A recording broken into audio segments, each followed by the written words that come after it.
Welcome to the Ending Homelessness, What Is to Be Done podcast. I am your host, Vin Langallo.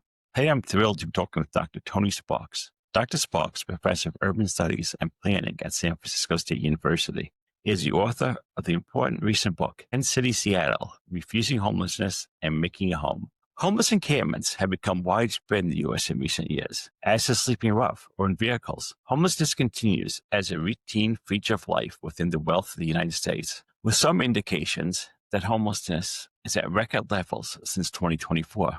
The camps that have become widespread are often portrayed as symbols of unsanitary, unsafe, dangerous spaces. A June 2024 Supreme Court ruling in the Grants Pass v. Johnson case overturned lower court protections and gave local jurisdictions increased political space to remove camps. Many communities responded by trying to do just that, perhaps most famously with California Governor Newsom making public appearances trying to establish how tough on homelessness he is by urging removal of camps. Meanwhile, the federal administration has reversed the previous administration's hesitant support for housing first approaches, while embracing the rhetoric and practices aimed at removing homeless people from public sight. As unhoused people are being criminalized throughout the nation, homeless encampments are being dismantled in many places, and economic and emotional precarity are on the rise in the U.S. This book helped me to think differently about these problems and how we might think and act differently,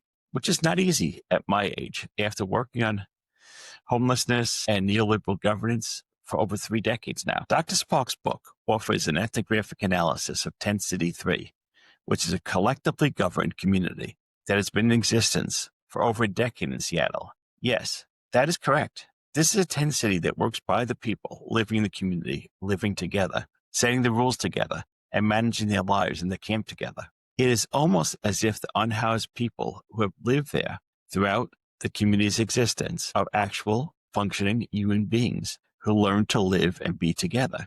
That is especially noteworthy. That community happens despite the impacts of decades of neoliberal policies, practices, and imaginings aimed at dismantling public, community, and collective in favor of crafting individualized neoliberal subjects. Tent City 3 is not some type of paradise, though. It is not always easy. Life in a tent is not easy in rainy Seattle, especially since one of the conditions of the consent decree allowing it to exist mandates that the community must be dismantled and moved. Everything has to be moved every 90 days. Living with up to 100 other people who are often coming from challenging circumstances also has many challenges. But the hundreds of people who live there demonstrate that community governance, and democracy is still possible. And of course, I have to point out that Tent City 3 is just one of the self-governing programs managed by Share Wheel. Share has been in existence since 1990 in Seattle. There are currently 5 shelters, Tent City 3 and Tent City 4,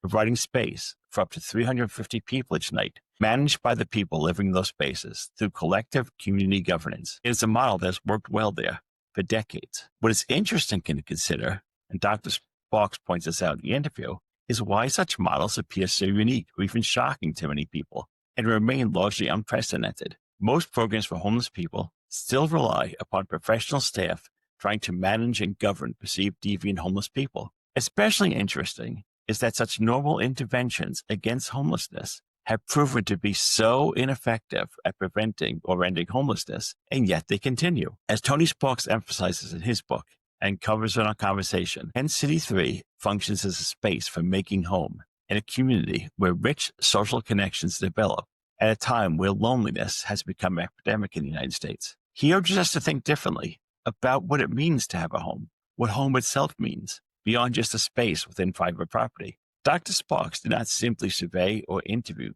people in Tent City 3. He lived in the city, Tent City, for 9 months, participating fully in the community. He describes how many of the people he met and lived with in the community were looking for dignity, autonomy, safety, connection, and to be treated as humans and as adults, to have freedom of movement and time.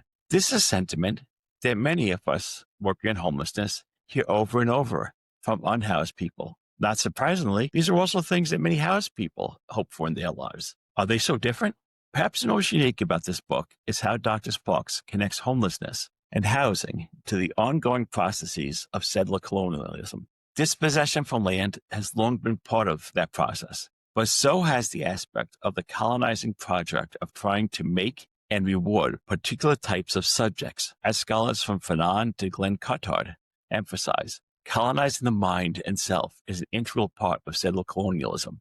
From boarding schools to social service interventions, so-called helping efforts have and continue to have subject-making impacts with particular ways of being human cast as deviant, primitive, or not worthy within modern capitalist society. In this case, not worthy of being housed. I hope you find the conversation as thought-provoking as I found the book. And now, Dr. Tony Sparks.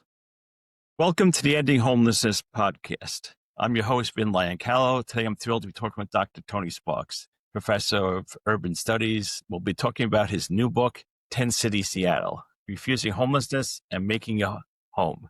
This book really helped me think differently about a lot of problems that I've been thinking about for the last 30 years. In some levels, we all think we have the answers, but I think that today there's so many new problems coming up. And, the rise of authoritarianism, the loss of democracy, the rising economic and emotional precarity for so many people. And there are groups all over that are trying different things to try to create new spaces. Groups like Cooperation Jackson or Mondragon, places from Colombia to northern Italy to Maine, trying to create these spaces of community and in the face of increasing social isolation, exploitation. And it's rare to think about, how does a tent city fit into that?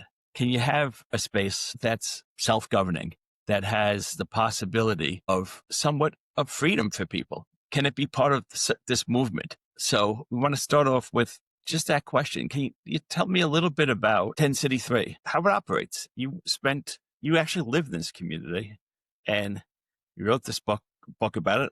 It's different than so many other places. How is it working? Yeah, well, first let me start. You talked about, Canada.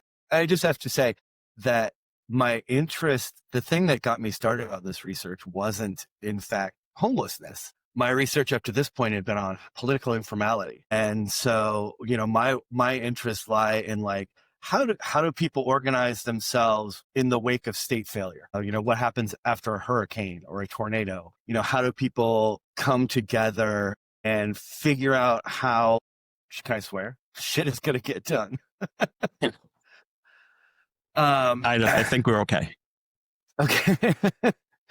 So that's really, when I went into the tent city, that's really what I was looking at. I wasn't thinking about, homelessness and the shelter system and all of that stuff. Matter of fact, I knew very little about that stuff except from my own personal experience. And so when I went in, that's really what I was trying to figure out was, how do people who have, in effect, been expelled by the state or outlawed by the state organize themselves? So the way tent city is organized is that anyone can come in with a few sort of rules set by the state around age and children, although those have changed since I've been there. And then the only requirement for being in the tent city is you have to sign up for a security shift. You have to appear at the weekly meetings, and you have to abide by the sort of, commandments of the code of conduct, which is really only about 8 or 9 rules. Once you're in the tent city, you go, well, in most cases, this changes if its population is small, but in most cases, the individual tents are full. So you go into a big tent, what's called the MASH tent, which is this ginormous army surplus tent that has been around since the early days or a smaller but also very large tent called the Queen Dome, and those are gender segregated. And then so you go in, and these are sort of congregate spaces. So you get a cot, and then by seniority, as a private tent becomes available, you can move in. So the tent city itself operates basically on weekly meetings. So in each weekly meeting, everybody from the camp gets together, and they decide on who's going to fill particular positions for the coming weeks, who's going to organize donations, who's going to keep the kitchen clean, et cetera, through all the different things that keep the camp going, who's going to do tent maintenance. And then, during the meetings, if there's new rules or issues, those come up and get negotiated. The meetings are run. So another thing that gets elected is the executive committee. And the executive committee is a small group of people, usually about 4 or 5, who sort of run the administrative center of the tent city. They're in charge of intakes. They're in charge of disciplinary measures if those need to be taken. They're in charge of sort of coordinating weekly activities. They're basically sort of like the tent manager or the camp managers for, a month at a time. So But they're selected by the community. they're selected by the community. Yeah. And you can run as many times as you want, but you're termed out after a few. I can't remember how many it is. And then you have to rerun after that. So yeah, so in these meetings, everything gets decided. If new rules need to be made or if old rules need to be renegotiated, that happens in the meetings. Things like when laundry is going to be done and how laundry is going to be done is organized there. All that sort of day-to-day maintenance is done in those weekly meetings. And that's kind of it for the official bits. Right. I'm just wondering, how does, obviously there's going to be skepticism about this kind of community governance, self-governance model by people. You don't see this very often. People often have a sense that people who are without private housing are somehow dysfunctional and they couldn't possibly run this place themselves. And yeah, there aren't models like this. I was involved in an effort in Massachusetts after working this homeless shelter for a long time. We got frustrated with the lack of housing option. They were able to raise money, buy this building and turn it into sort of the ideal was going to be a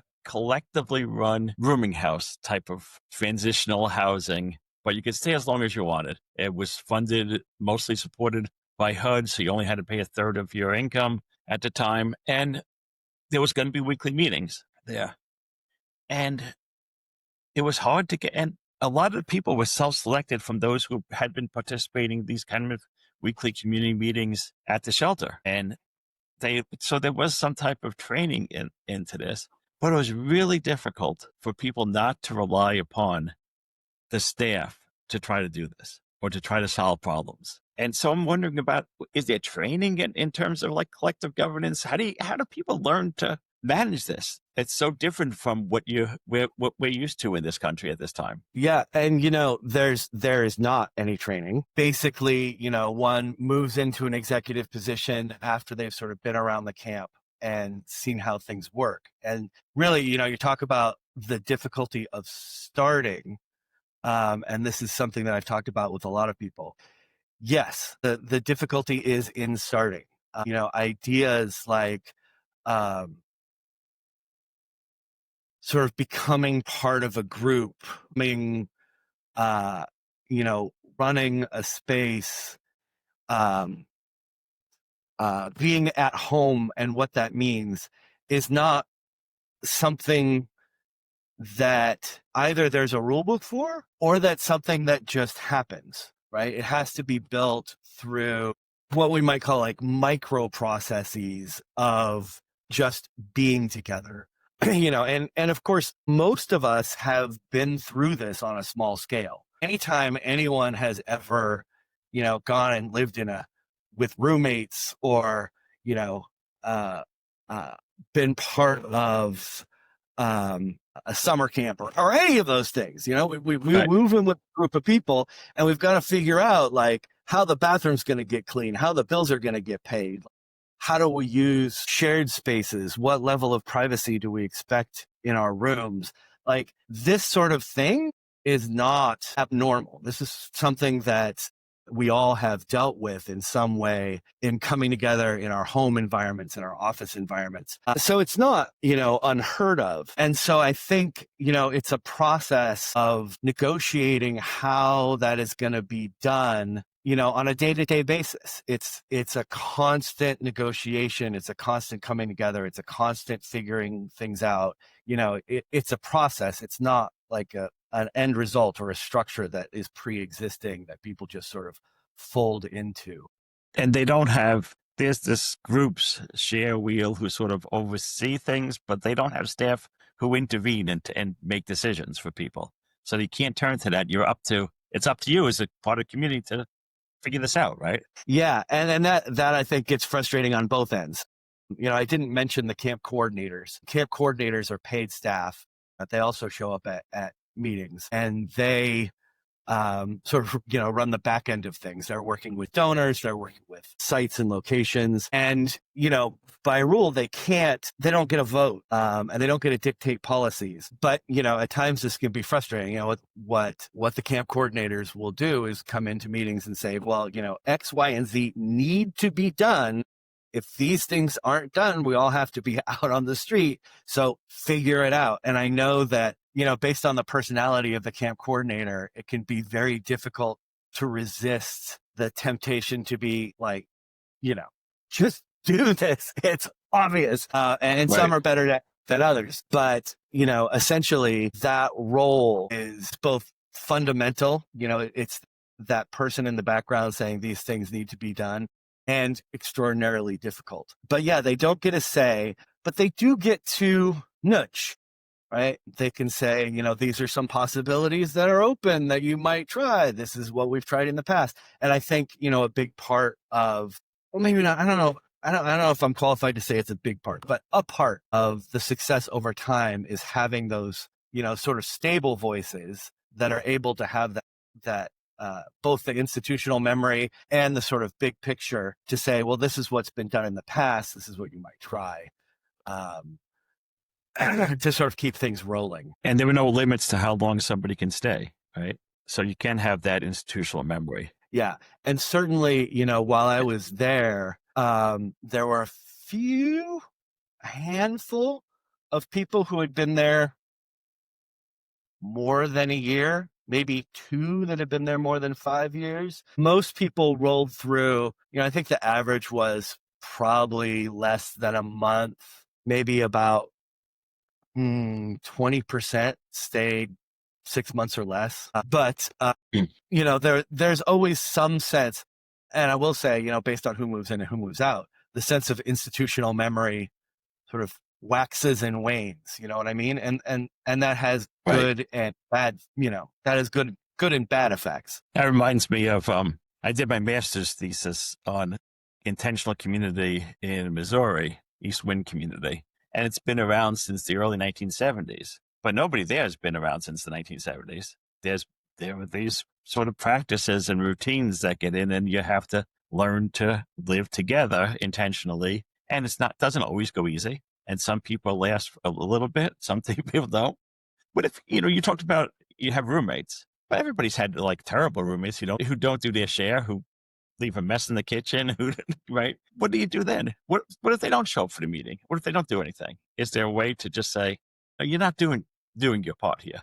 Either become part of this group or don't, but we're trying to be a community. Yeah. There's a lot of ways. That's a very complex question. And there's a lot of ways that works out. One thing about the tent city is it's big. It's, when it's full, It's up to 100 people. So there is some bandwidth, and intentionally so. People will talk about the importance of outside. Being displaced from your housing is hard. And some people just need space just to be. And some people are introverts. Some people are not particularly social. And there needs to be space for that to happen.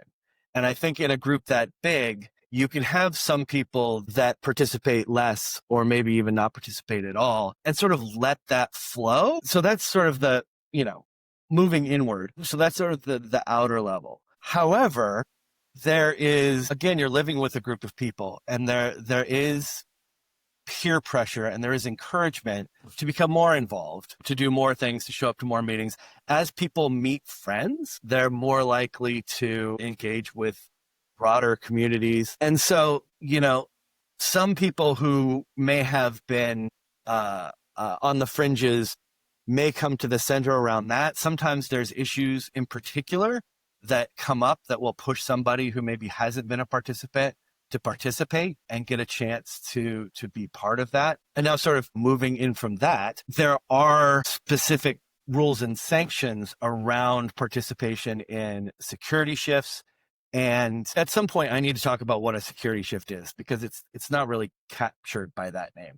But people need to participate in a security shift and they need to come to the meetings. So the rule is, if you don't do that for a certain amount of time, you'll be barred for a short amount of time. And if you then come out. Barred means you can't live in the camp anymore. Right. And if you then are barred for a couple of days and you come back and you don't do it again, you're barred for a longer time, et cetera, et cetera, et cetera. But that almost never happens. There's usually ways to work around it. People trade shifts if they have jobs, people buy shifts. A lot of times there's like obscene number of sort of stern talkings to, oh, you really got to come to the meeting. But and this is where sort of the process of becoming a group happens.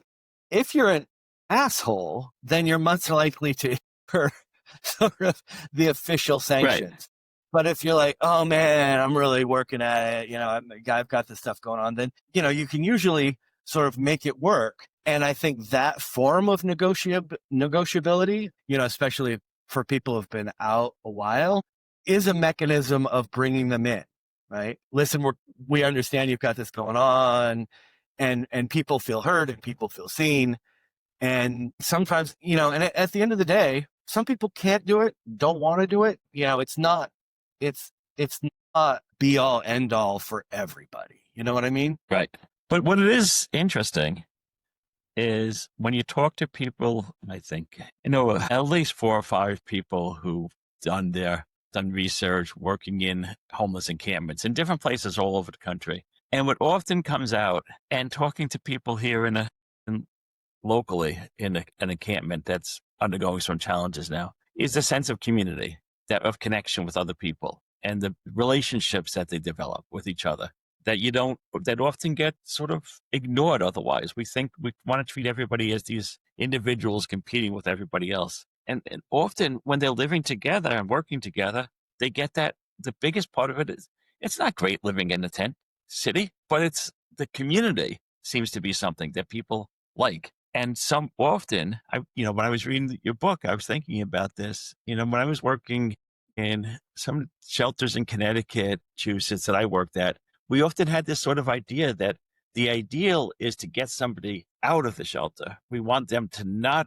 be connected to that so much so that they can move somewhere else. And we get people to move into like single room occupancy units or maybe some really low wage, low cost housing option. And we thought of that as a success. But then the people just felt miserable because they lost the community that they had developed over these social connections that they had developed over the last 2-3 months. And it's this kind of ideal of, idealizing a private space that you have for yourself rather than the social connections. And that's one of the things I found really remarkable about thinking about Tent City 3 is it made me rethink that whole model that we have of like, we got to push people into their own housing. Yeah, absolutely. And I think this is where, I said when I came into this, I didn't really know much about homelessness or homeless management or governance. And I think, in the case of the tent city, and this is why I referred to refusal in my book. In the case of the tent city, it is the way that carcerality and dependency, infantilization and dehumanization are built into our system of homeless governance that really both drove people into the tent city and made it work. They would come in pissed off that they had to obey stupid rules that were set by somebody else that they couldn't change. They would come in feeling like, I've been treated like a kid, like I don't know how to feed myself, and I do have skills and I do want to contribute because I am a fully functioning person and I want a space where I can demonstrate that. And, I think, unwittingly or not, that is one of the reasons why Tent City succeeds is because the dehumanization we foist upon people as a result of losing their housing, people bristle against it and want to demonstrate that they're not that,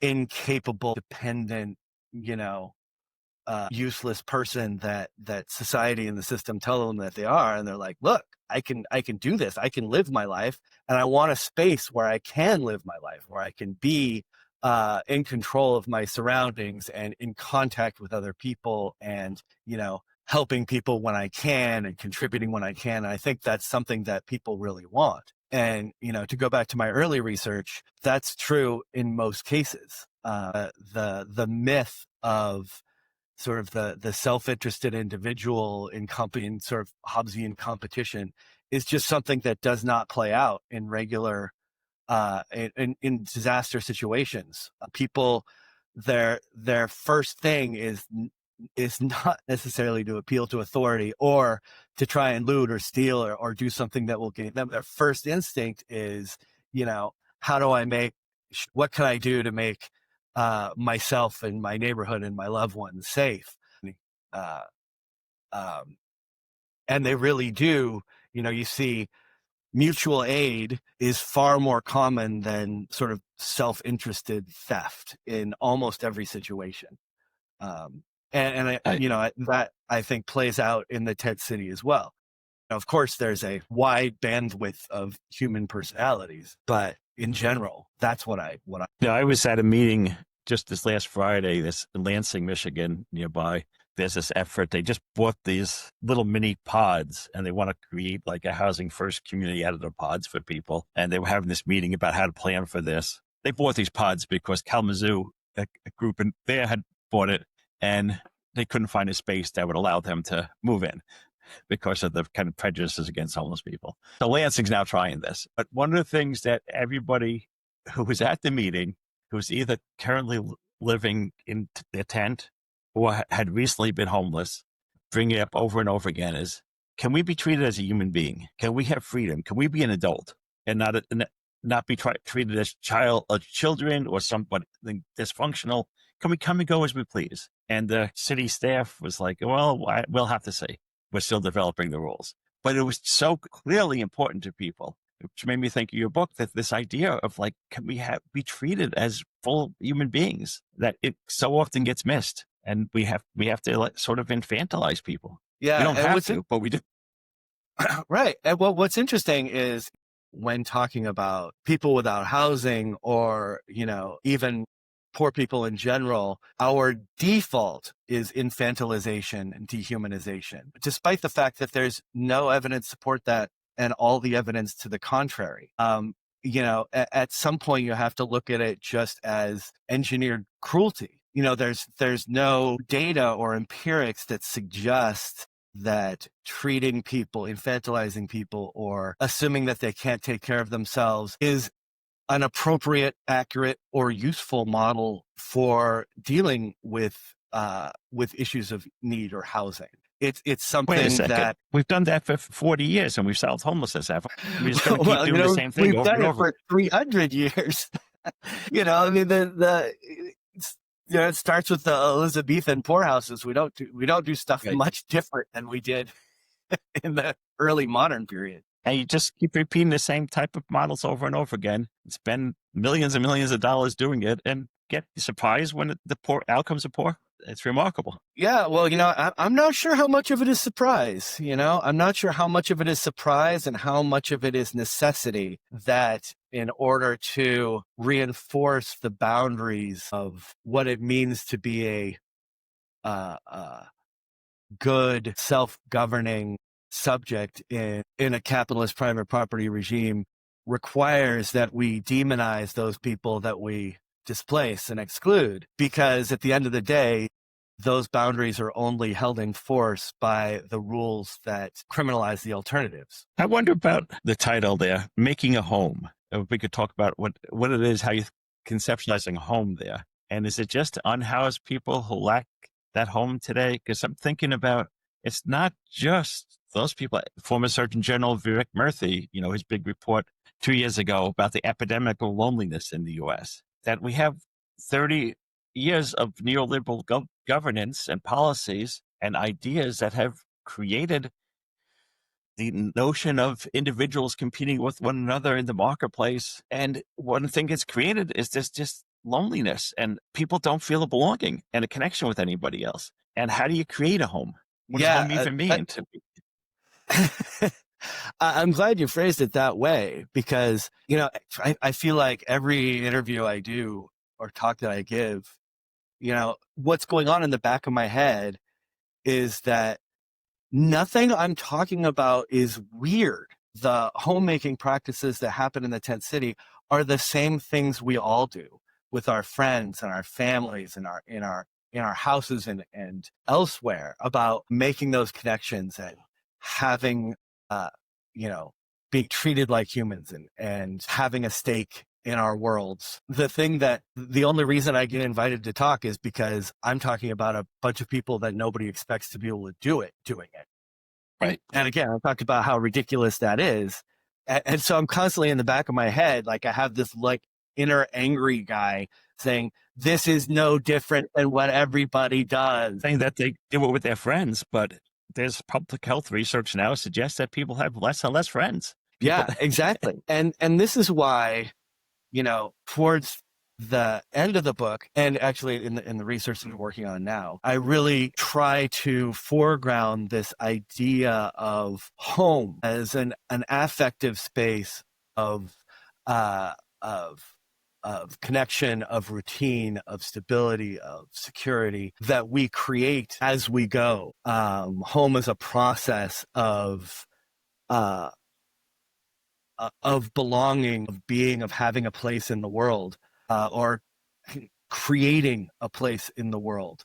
Because I feel like, although we call it homelessness, we completely ignore the fact that, a house or housing isn't a home, that a home is made practices and relationships of routine and belonging. And that goes for unhoused people and housed people as well. One could argue that, what you're pointing to, the epidemic of loneliness, the lack of friends, is, in a sense, a way that we are all becoming homeless. And and the importance of thinking about what it means to be and have and make a home, not just from a place, but in and with and within a place. And a home isn't just this piece of private property. A home is very much not a piece of private property. A piece of private property, of course, is a fairly recent and legal invention and a legal tool, right, with a specific set of aims. No, a home, a home is something that, and there's been so much sort of on what makes a home, and psychologists have talked about sort of home is the right essence of our psyches, and sociologists have talked about sort of home as a practice of dwelling. But I think the important thing is that home is something that is both social and ongoing, that unfolds in space and time as a process of becoming, belonging, of realizing a sense of oneself in relation to others, that is part of what being a human is about. And you just have this, or at least it was part of what being human is about.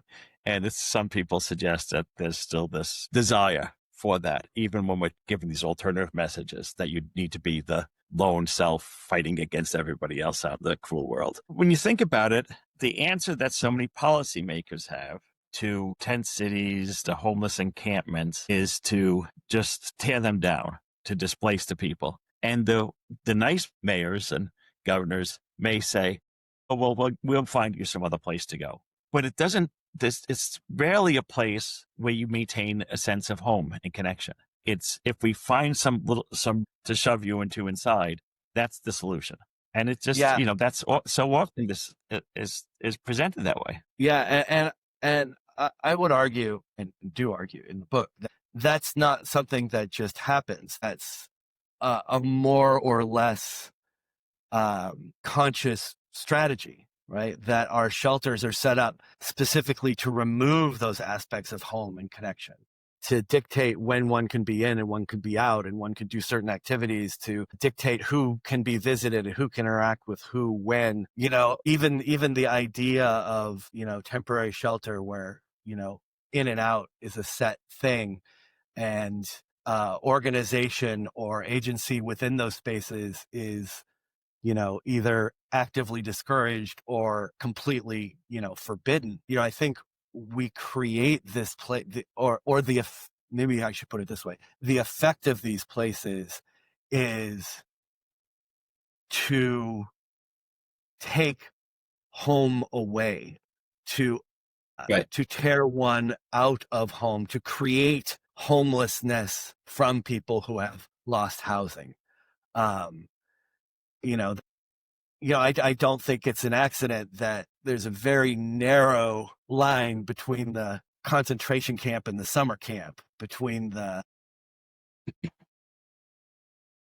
jail and the shelter. I think that these fine lines are purposeful, that they have a rationality to them that actively removes the aspects of belonging and being fully human that could arise. Well, that makes me think about what I found as the most unique and innovative approach in your book, which was the discussion about settler colonialism and how that relates to homelessness and just how that has created a sense of loss of home and connection and humanness over time. And I wonder if you could explain a little bit about why you found that to be such a useful concept and what you mean by settler colonialism. It's not just, the colonialism we think of sometimes is the colonial powers coming in and taking the land and stopping people from living how they lived and governing them in new ways.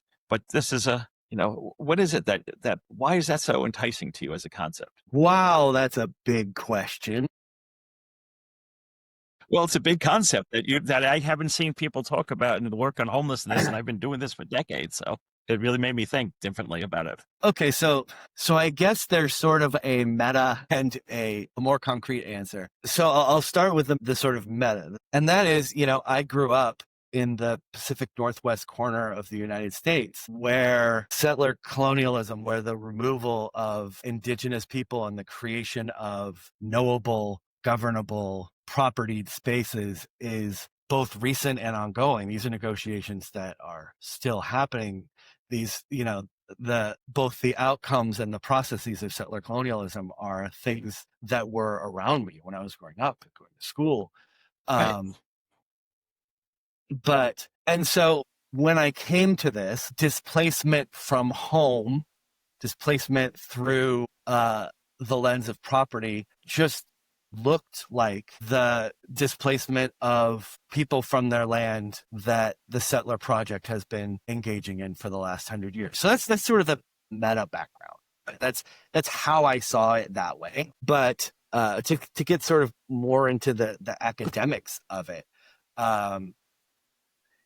settler colonialism doesn't happen just through conflict and war and conquest, right? Settler colonialism is very much a legal and geographic process of turning land into territory that can be mapped, known, and owned, that dictates not through war, but through lines on a map, be that a political map or a cadastral map that divides land into aspects of property.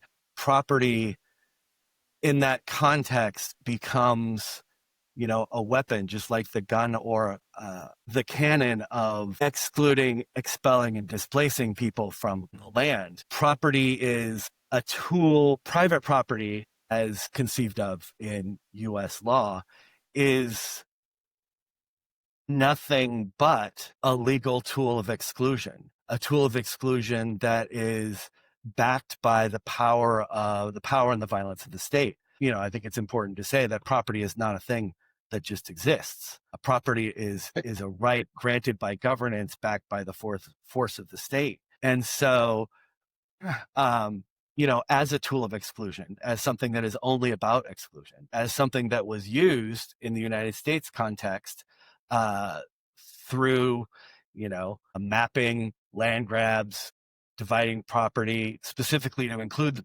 exclude the people that are here, is a part of a process that has to continue to happen, because property is not a thing that exists in life. The enforcement of property is something that has to happen in order to maintain the legitimacy of property. Without sort of state violence, the idea of exclusion from a place or exclusion from a thing doesn't exist. It's a process of negotiation, not a process of law and violence. So in that sense, when we think of property and property displacement, the tools that were used at the beginning of settler colonialism, the dividing of land into parcels from which some people could be included and some people can be excluded, is the exact same tool that we use to displace and create what we call homelessness, to displace people from housing. And I think, it's interesting to think about that in the United States, one does not have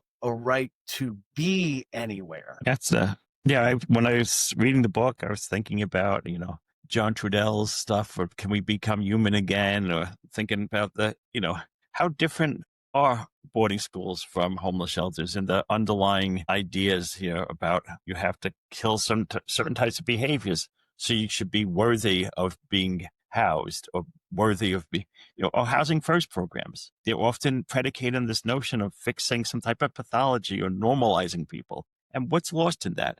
Can there be any space for people to live or think or act differently and not be punished in a just society? I just don't. There's so many people I've met working, but not even homeless people, with talking with students, when they just have this sense of there just doesn't seem to be a place for someone like me in the world today, and I just don't know where to fit in. And to me, I just wonder. It's no wonder that so many young people have so much anxiety and depression, despair. And then we read that if a homeless person has that, we read that as a mental illness that's indicative of what's caused their homelessness. You talked before about the refusal. Maybe it's a normal thing to do. Maybe it's a rational thing to do, to refuse to participate in things that are just alien to you, that are just so dehumanizing. But we read that as a symptom. Now we see what needs to be fixed in this person so that they could be worthy of being housed. Isn't everybody worthy of being housed? Can't we have that in a decent society?